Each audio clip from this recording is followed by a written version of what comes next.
اعوذ باللہ من الشیطان الرجیم بسم اللہ الرحمن الرحیم الحمد للہ والصلاة والسلام علی اہلہا ولعنت اللہ علی اہلہا اما بعد قال رسول اللہ صلی اللہ علیہ وآلہ وسلم لا صلاة الا بالطہارہ۔ درود و سلام ہو محمد و آل محمد کی ذوات مقدسہ پر اور آل محمد کے چاہنے والے محبین جہاں کہیں بھی عباد ہیں، اللہ تعالیٰ ان کی حفاظت فرمائے اور ہر شر سے انہیں محفوظ رکھے۔ کہ رحمت للعالمین نے فرمایا ہے کہ انسان کی نماز قبول نہیں ہوتی جب تک وہ طہارت پاک نہ ہو، یعنی نجس انسان اگر نجاست کی حالت میں نماز پڑھے تو اس کی نماز نہیں ہوتی۔ پھر فرمایا رحمت للعالمین کا فرمان ہے قبلت قبلت ما سوا وردت ردت ما سوا۔ شیعہ سنی کتب میں اس روایت کو بیان کیا گیا ہے کہ جس کی نماز قبول ہے اس کے باقی اعمال بھی قبول ہیں، اگر جس کی نماز کو رد کر دیا گیا ہو اس کا کوئی عمل بھی قابل قبول نہیں ہے۔ اور قابل قبول نہ ہونے کی وجہ ایک ان میں سے یہ ہے کہ اگر انسان طاہر نہ ہو، پاک نہ ہو تو اس کی نماز نہیں ہوتی۔ ان مطہرات میں سے آج ہماری جو گفتگو ہے وہ پانی کے متعلق ہے۔ پانی کی کل کتنے قسمیں ہیں بے اعتبار طہارت کے، جو ہم حکم جو ہے اس وقت ہم بیان کر رہے ہیں کہ احکام جو طہارت کے ہیں کہ اس عنوان سے کتنی پانی کی قسمیں ہیں۔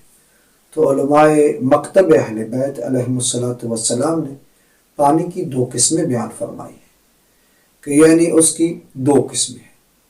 ایک پانی مضاف پانی ہوتا ہے، دوسرا مطلق پانی جس پر کوئی چیز اور کسی اور چیز کا نام نہ آئے، فقط اسے پانی کہا جائے، وہ پانی ہے۔ مضاف پانی جس میں کا اضافہ کیا ہے، مثال کے طور پر ہم کہتے ہیں کہ یا کسی چیز کے ساتھ ملا ہوا ہونا، اسے کہتے ہیں مضاف پانی۔ یا جیسے ہم کہتے ہیں خربوزے کا پانی، گلاب کا پانی، انگور کا پانی، آخر میں یہ مضاف ہے۔ یہ کیونکہ پانی نہیں ہم کہتے ہیں انگور کا پانی ہے، یہ سیب کا پانی ہے، یا ہم کہتے ہیں یہ شربت ہے۔ شربت کیسے ہے؟ یہ پانی چیزنی وغیرہ سے ملا کر ہم جو بناتے ہیں، اس کو نیبو وغیرہ ڈال کر شکنجی سے بناتے ہیں، تو اسے یہ کہتے ہیں کہ یہ مضاف پانی، یہ شربت ہے۔ یہ جس میں آپ شیری ڈالتے ہیں، جام شیری وغیرہ ڈالتے ہیں، تو اسے مضاف، یعنی جسے پانی نہ کہا جا سکے اسے مضاف کہتے ہیں۔ کسی چیز مضاف کہتے ہیں اسے ہیں جس میں کسی چیز کا اضافت کی جائے۔ تو مطلق پانی جو دوسری اس کی قسم ہے وہ مطلق پانی ہے۔ وہ ہے کہ جس کو پانی، جب مضاف کو پانی نہیں کہا جا سکتا تو اس کو وہ ہے جس پر پانی کا طلاق ہو، جسے پانی کہا جائے۔ اب اس پانی کی حکم کے اعتبار سے 5 قسمیں بیان کی گئی ہیں۔ ان میں سے ایک قسم جو ہے وہ قلیل کی ہے، اور 4 جو ہیں اس کے مقابلے، جب قلیل ہوگا تو پھر اس کے مقابلے میں کثیر ہوگا۔ یہ کثیر کے جو افراد ہیں وہ 4 فرد ہوں گے۔ کون کون سا؟ پہلا فرد یہ ہے کل پانی، دوسرا فرد جو اس کا ہوگا وہ نہر کا پانی، تیسرا جو ہے وہ کنویں کا، اور چوتھا اس کا جو فرد ہے وہ ہے بارش کا پانی۔ پھر اس کے احکام مختلف بیان کیے جائیں گے آگے، ہم لیکن اس کی ابھی اقسام بیان کر رہے ہیں۔ لیکن ان میں سے ہم تھوڑی سی وضاحت ضرور کریں گے کہ قلیل پانی کا کیا فائدہ ہے اور کل پانی کا کیا فائدہ ہے، اور کل پانی نجس کیسے ہوتا ہے اور قلیل پانی کیسے نجس ہوتا ہے۔ جب آپ قلیل پانی لیتے ہیں جو کر سے کم ہوتا ہے، پھر ہم کر کے آگے تعداد بیان کرتے ہیں، اس کا وزن بیان کرتے ہیں، اس کا طریقہ یا ظرف جس میں ہوتا ہے وہ بیان ہم کرتے ہیں کہ قلیل پانی جو اس سے کر سے کم ہو اسے قلیل کہتے ہیں۔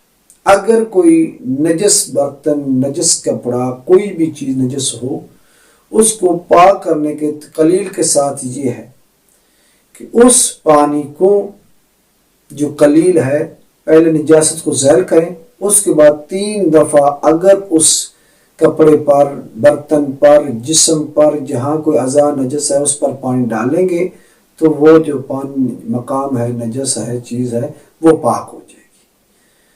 ہاں، کثیر پانی میں یہ ہے نجاست کو زائل کریں اور ایک ہی دفعہ پانی ڈالنے سے وہ پاک ہو جاتا ہے، یہ فرق ہے واضح۔ اب جو قلیل پانی ہے، اگر اس میں نجاست کا ایک قطرہ گر جائے تو وہ پورا کا پورا کیا جاتا ہے، نجس ہو جاتا ہے۔ اسی طرح جو کثیر پانی ہے یعنی کور پانی ہے، یا اس کے علاوہ جو ہم نے بیان کیے ہیں 4 جو 3 ایک دوسرے ہیں جو کور کے ساتھ، ان میں سے اگر نجاست گرتی ہے یہ اس وقت تک نجس نہیں ہوں گے جب تک اس نجاست کی وجہ سے ان کا رنگ، بو، ذائقہ تبدیل نہیں ہوگا۔ اگر نجاست کی وجہ سے اس کا رنگ تبدیل ہو جائے یا اس سے اس نجاست کی بدبو جو ہے بو آنی شروع ہو جائے یا اس کا جو ہے ذائقہ اس نجاست جیسا آنا شروع ہو جائے تو وہ پانی کیا ہو جائے گا، نجس ہو جائے گا۔ اب سوال یہ ہے کہ باقی تو کثیر ہے، نہر کا پانی بہت زیادہ ہوتا ہے، کنویں کا اور بارش کا بھی یہ ہے کہ وہ بارش جو ہے جو اس میں موسلا دھار شروع ہو جائے، جاری ہو جائے، اگر قطرہ قطرہ آنے سے اسے بارش نہیں کہتے، لیکن بارش ہے، لیکن وہ اس جاری کثیر کے حکم میں نہیں آتی۔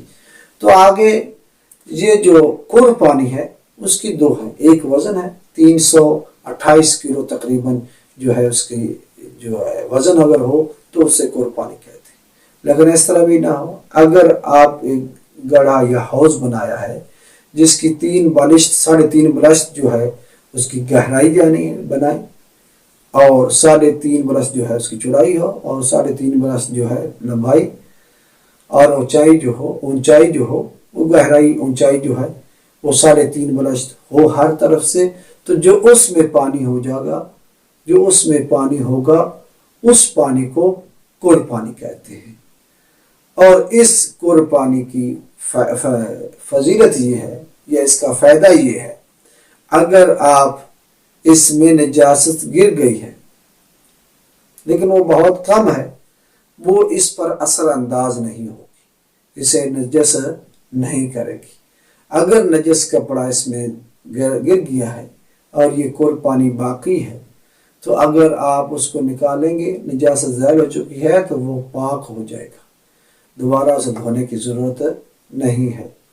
اللہ تعالی ہمیں فرامین معصوم مذہب اہل بیت پر عمل کرنے کی توفیق عطا فرمائے، ان کے احکام کو سمجھنے اور اس پر عمل کرنے کی توفیق عطا فرمائے۔ الحمدللہ رب العالمین۔